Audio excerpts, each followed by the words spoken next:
Good evening, everyone. This is What's Your IQ? Let's talk about impact quotient with Nancy Barbie. And I'm delighted today to have not only a good friend, but a web designer, an author, a professional photographer, an artist, you name it. He's creative genius, Mr. Amit Karmakar from Sydney, Australia. Hey, Amit. Hey Nan, How's it lovely. going? That was a huge introduction. My goodness me, that was like no pressure. It is no pressure because we're just going to have a little chit chat. But I wanted to talk to you.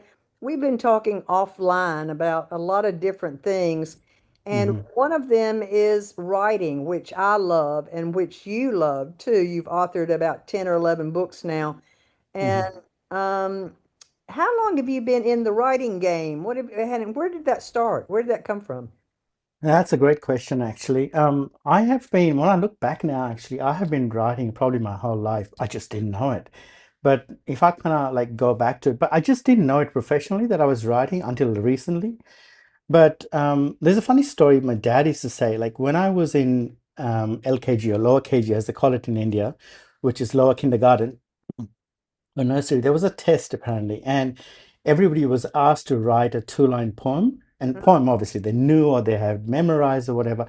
Apparently, the rumor has it that I wrote a four-line poem that I composed on the spot, and I didn't think much of it. And they kept talking about it and to everyone. And I was like, okay, so what?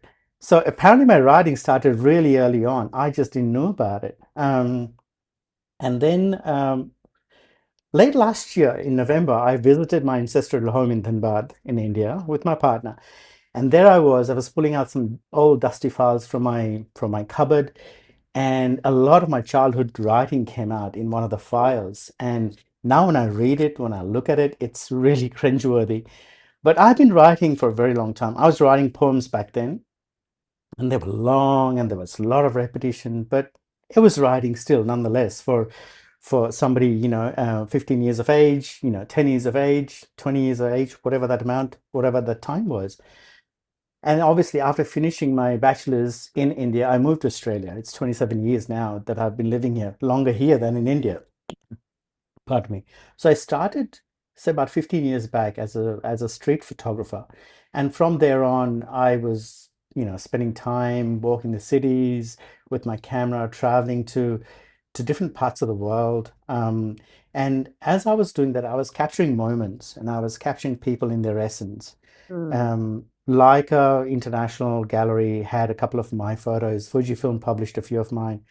So I had exhibitions in Sydney and Melbourne, but underneath all of that, there was a story. There was a thing that I was writing, either with my camera or with my pen, but it was essentially a story that was connecting those dots. I just didn't know it. And then I moved into watercolor. I mean, I had done watercolor for about a month when I was a kid, and my mom forced to do it, and I hated it. And then I remember her saying that one day you'll love this and you'll come back to it when the time is right. And she was right. So I moved to watercolor and urban sketching. Same thing. Again, it's a form of storytelling. So I normally don't just make pretty pictures. I sit down somewhere, paint what's in front of me. Again, that's a form of storytelling, but with a visual sense, with a visual art form. And around the same time, I was also working as a senior UX developer in the government education sector. Now, that's been so I my education sector has been like I started off designing websites, designing back in the day. This gives away my age. There were no editors to design websites, right? So you had to hand code everything. So I started Oh. back then, and it went on to sort of like later on tools came out in the market, Uh-huh. which were far more superior than doing hand coding.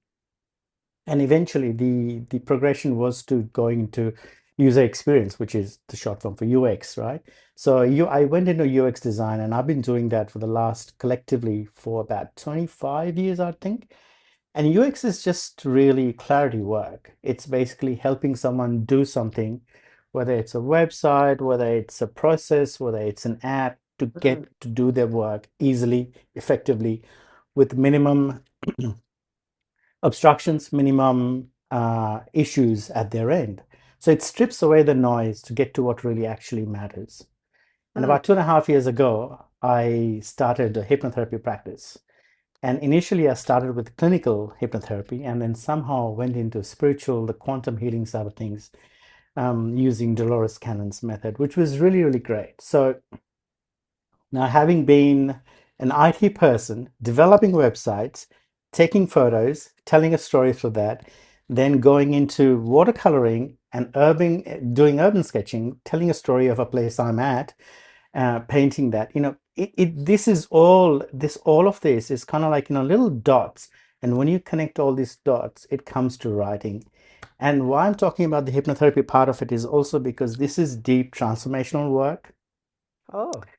And when you connect these dots, when you're talking to people, you're actually listening to their stories, you're listening to what has helped them be where they are. And somehow in that journey, I then sort of transitioned to writing because there were so many stories, my own story, client stories, of course, shared with permission, stories that I could see, that I could paint, that I could write, that I could design, and there was so much of that. Mm. Now, if you back up a little bit, COVID happened. That's 2020. Yeah, that's 2020 to 2022-ish, about 1.5 years, 2 years. During that period of time, I turned 50, and there was no way I could have celebrated that. Pardon me. So one of my biggest thing was there was this thing that was bothering me for a little while that I wanted to write a book, but I just did not know how to because I just didn't know how to go about this. So I kind of Googled, searched, did everything I could. I thought, I've heard about this indie publishing, self-publishing. Let me get on that bandwagon and see what I can do. Within a week, I had a book which was kind of sitting in the back of my head, and it was published, I think, end of December 2020, Mm. in the peak of COVID, called Big Little Things to Live By. And 5 years later, again, I wrote another one, Staying, in 2026, Jan of 2026. So ghostwriting kind of became official about a year back, roughly about a year back. I could realize that I could combine all these facets of my life that are so dear to me. And I've learned so much through these little processes that I've gone through, whether it's combining hypnotherapy, the clarity work of UX, the web design of actually being able to design something that actually makes sense for people. And Mm. then the storytelling of photography, putting it all together. So to help all of that, to get people to come to see a story that makes meaning and has something for them to take away. You So mentioned, now oh, sorry. Go ahead. Finish your thought. so now I kind of write. I've been writing for about a year and a half or thereabouts professionally for ghostwriting. So it has really never, I kind of didn't know that this was something that I've been doing, but I've just been doing it in so many different ways. Just didn't Mm. know it. Didn't have a name for it. Mm. Exactly. And you mentioned that word ghostwriting. Tell me, what in the world is ghostwriting? Oh, for heaven's sakes, I've heard it and heard it and heard it. What is that? So ghostwriting, where it differs from normal writing is normal writing, and this is not to look down on people that are doing writing, copywriting, or anything like that. It's more about ghostwriting is geared to a particular purpose. So it, the ghostwriting is basically you're being a ghost for a person. Like when we look at people like, big people who don't have time, they're time poor, or Mhm. they've got lots on their plate, or they have the time, but they don't know how to put their thoughts together because they've got so many things going on. Um, Somebody else writes for them. But writing is just not about, like, if I were to write without knowing the person, I would write as me because that's who I am. Because Mm. my creative juice will come into that process, not that person's. And ghostwriting is where it differs very, very much, is you embody the essence of the person you're writing for. You understand them, you spend time with them, you listen to them, and you understand the things that they can't say or don't say. And this becomes very crucial being a hypnotherapist, having been doing a lot of listening from people. So you embody those feelings, those enriching information from the client, from the user, from the storyteller. You accumulate them and then you write in their voice. So when a person reads their work, they feel that the person that they represent, you are representing them. So they understand that it's coming from you, not from the person who's written it. Oh, And look, everyone out there who's busy and doing something meaningful generally has a ghostwriter. They might call it by a different name, but it is essentially a ghostwriter embodying their essence into the writing. wow. Does that make sense? Kind of like Yeah, that makes a lot of sense. But how do you, what's your process to find out about these people? I mean, do you meet with them in person? How long do you talk to them, or do you meet with them virtually? Tell me what your process is a little bit about, and how long does it take you to really understand what they're talking about, understand who they are? so basically the process can be divided into three major parts, three stages if you'd like to call it. So once somebody is interested in doing a ghostwriting session, we do a deep discovery, deep dive into the session. And I Hmm. mean deep. So I'm not asking to fill a questionnaire or a form to say, fill up this form and just tell me and I'll write it for you, because that is very surface level, right?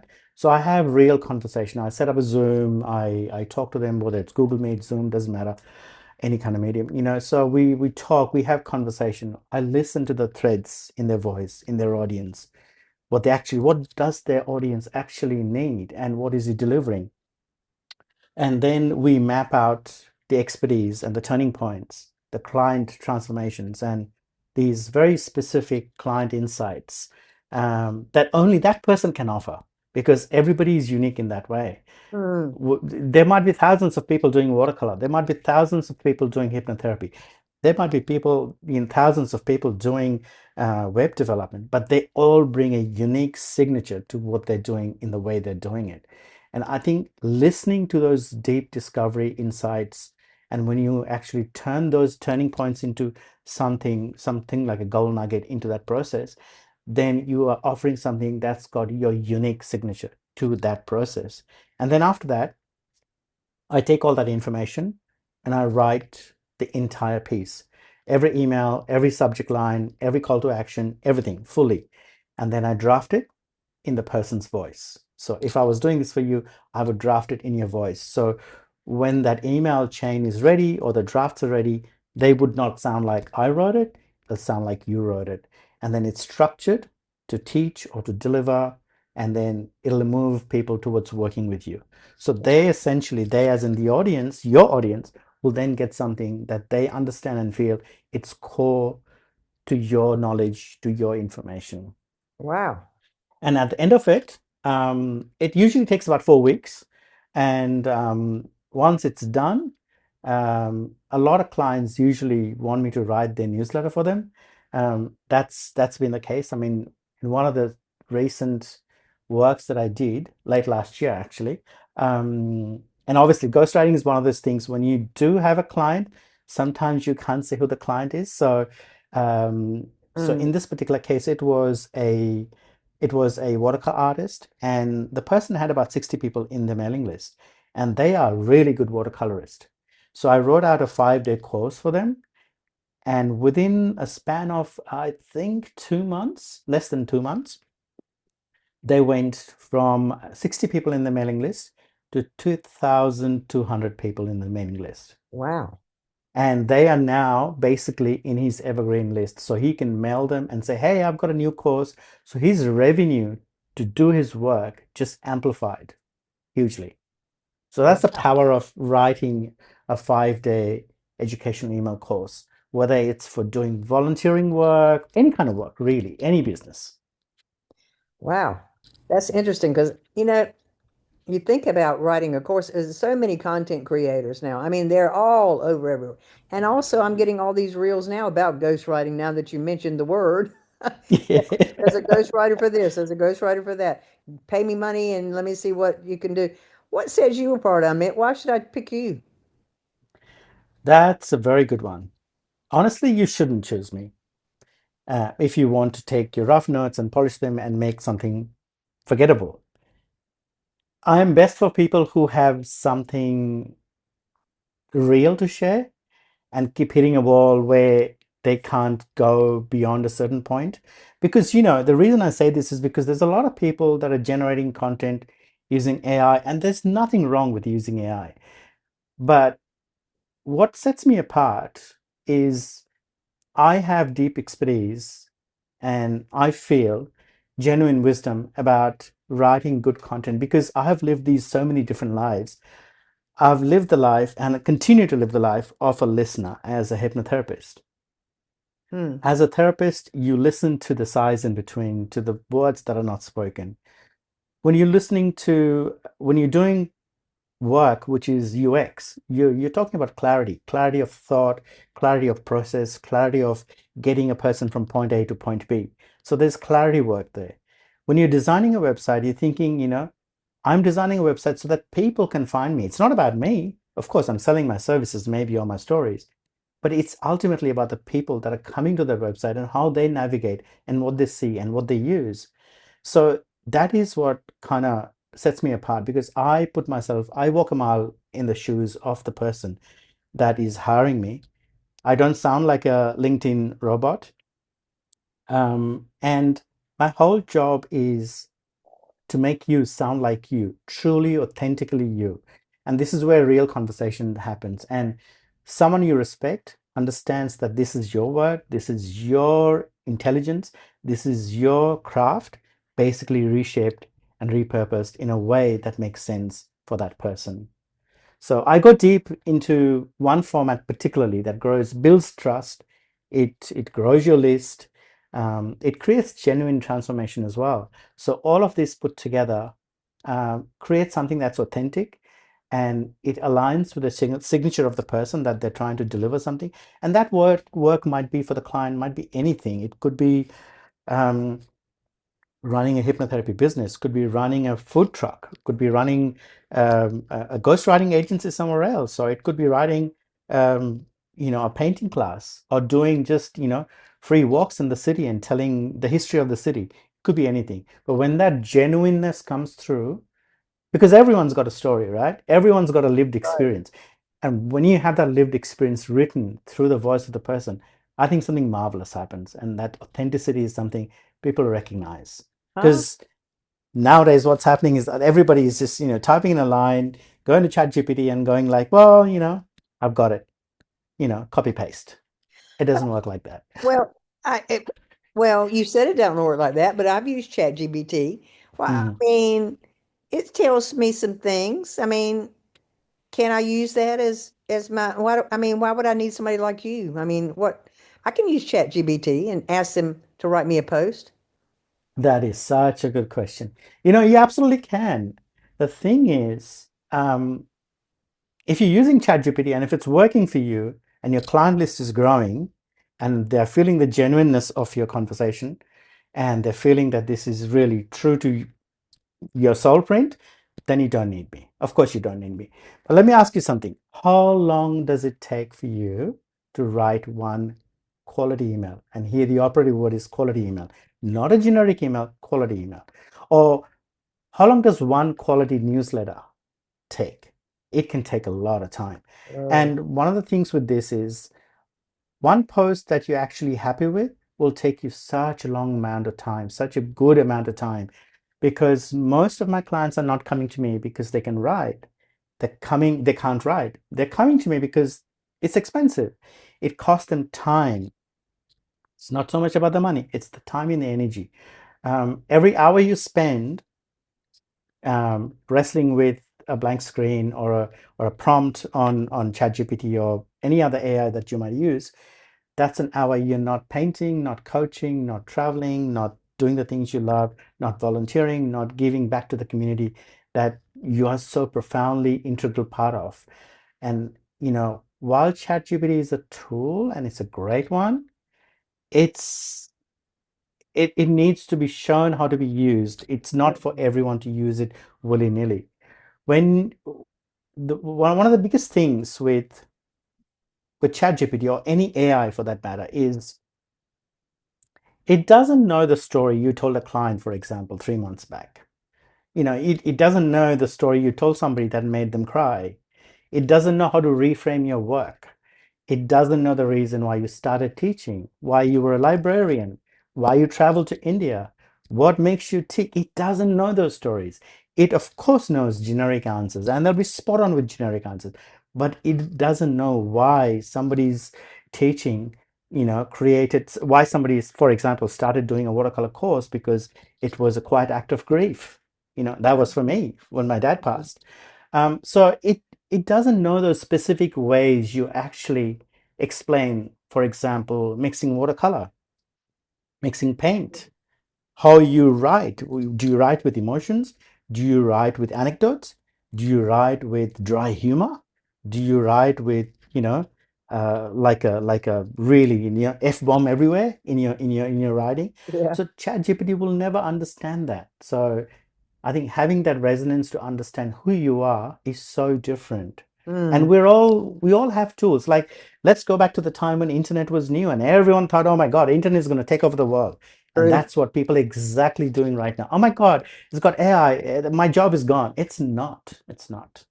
You That's know? true because you're right. ChatGPT is a great tool to use. It's a tool, just one Mhm. tool to use. There are many tools out there, but it doesn't capture your feelings, That's right. That's right. emotions.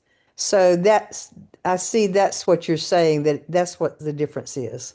It captures the essence of who you are and your emotions. Wow. Mhm. I never thought about it like that. Thank you for clarifying that. And I And think that's the difference because sorry for interrupting. I think that's the difference because I mean there's no right or wrong, but there's definitely a better way to use it if used. But when people use it without that knowledge, I think everything sounds like everyone else's post. And mm, we see that all the time. There's so much AI slop on LinkedIn, on Facebook. Any ads that you see, you can. I mean, I can look at stuff and I can pick up. That's generated random because they have patterns in there and uh, those patterns have become so apparent. that's true. That is very true. I've read those posts like that too, that Mm, that is not the person. Because if you know the person who's mm. right, that isn't, they didn't write that. And Yeah, and they don't talk like that. no, they don't talk like that and they don't write like that. And that's very true. That is very true. One last question that I want to ask you. You mentioned EEC and you Mhm, mentioned newsletters. Tell me again, what mhm. is EEC and newsletter and why do I need that? Okay, so I'll go with EEC first. EEC is one of it's my bread and butter, so to speak, it's my hero offering. So EEC basically stands for Educational Email Course. Now, what happens is, let me give you a scenario. Sometimes you go somewhere and somebody says, here's a pamphlet, take this. And you immediately feel the pressure to buy it or to ignore it, right? And while it works in some cases, but most of the time it doesn't. The retention is very, very low. Let me give you another example. A lot of people have, and even I used to, um, on the website in the footer or somewhere else, they'll be like, subscribe to my email or newsletter. Like, I don't know the person from, a bar of soap. Why would I subscribe and get more spam? There's already so much spam there in the world today. Mhm. What happens with the EEC? It's a 5-day thing, right? So somebody says, for example, I've never done hypnotherapy. But I'm interested because I'm going through something in my life and I don't know if hypnotherapy is the right thing for me. However, I'm open. But there's a lot of negative media about all of that. And, people think, oh my God, hypnotherapy means, taking mind control and all that. It's not, right? So what I do is I then create a funnel page or landing page. Different people call it by different names. And that landing page says, hey, I see that you're interested. This is a 5-day course. It's all free. All I need is your email address. Pop in your email address, and I promise you, I'll not sell you anything more. But in these 5 days, you're going to get day one, X, day Y, day two, Y, day three, Z, day four, A, B, C, whatever. So every day for the next 5 days, you're going to get a little bit of a teaser to make you understand what hypnotherapy really is and how it works. Mm, And by doing this, what happens is a person who might be sitting on the fence and have all these fears that has been programmed into them from childhood or whatever, they'll say, okay, well, I thought that was all woo-woo stuff, but what he's saying in the email makes sense. So they become slowly more well informed, educated about the information and the process that's going to happen if they go down that path. And eventually on day five, they're usually primed to a point they go like, okay, now I know I have a little bit of understanding what the process is. So it takes them away from a negative space to a more neutral place for them to make a decision on their own to say, okay, is this for me? If so, I'll make a booking. If not, that's okay. It was good to know what hypnotherapy is all about. Now, this same thing can be applied to anything in 5-day EEC. It could be about, capturing people who want to do volunteering. They want a group of the best volunteers to go to do a project X, right? So it could be set out in that way so that people come in, they sign up, they get 5 days of information about what the project is going to do and what they're going to get out of that. Hmm. Now, the psychology behind that is if I come to you and say, hey, buy my service, people will say, well, no, thanks. I'm busy. I got to move my car, parking's running out, blah, blah, blah, blah, blah. There's a whole lot of reasons. But when somebody comes in and say, I'm not selling, I'm just merely educating you, after that, you make a decision on your own. They have the agency then to go and say, okay, I get it. This makes sense. So the conversion rate is about 30 to 70% more in any industry, in any niche. So a 5-day EEC is way more effective than sort of like subscribe to this, do that. Because people don't feel compelled that way, unless that's exactly what you want, which is a different story altogether. Hmm. That makes a lot of sense. Whereas, Yeah. yeah, and here's the golden part about this. When you have that list of people, and say for instance, 50 people joined up, and if they agreed to get your newsletter, and then you write bi-monthly newsletter, for example. And in that newsletter, you're talking about the same thing. Say, for example, your EEC was about doing volunteering work in a country Y. And then you start a newsletter saying, every 2 weeks, I'm going to tell them about what I've done in country Y and how they can assist me if they're looking to do that in the future, if that's what their volunteering call is. Now you've got a list of people, say 50, as I said before, and you've got that same project. They're already interested in that project. And now you're marrying the two together and saying, hey, by the way, I've got 2 spots and I'm looking for 2 people who would like to volunteer to go to country Y.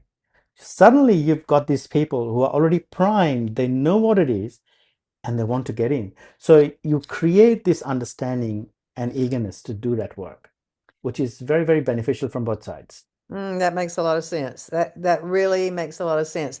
I'm glad that we had this conversation because you really clarified a lot of things because there's so much now Mm, scrolling I scroll a lot, which I mhm, hate to admit it, but I do. But so much talking about these courses, talking about this creation, talking about mm. this, buy this. And I'm thinking, there's too much noise. I don't understand what Yeah. you're talking about. And you've really clarified that, and that it makes a lot of sense. It makes a lot of sense. And ghostwriting is fascinating.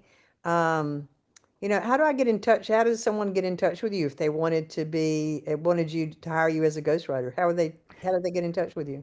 So I've got a page called the ghostwriter.sydney. That is I'm going to send that link to you if that's okay. I'll send you the link. I also write about 3 times a week on LinkedIn.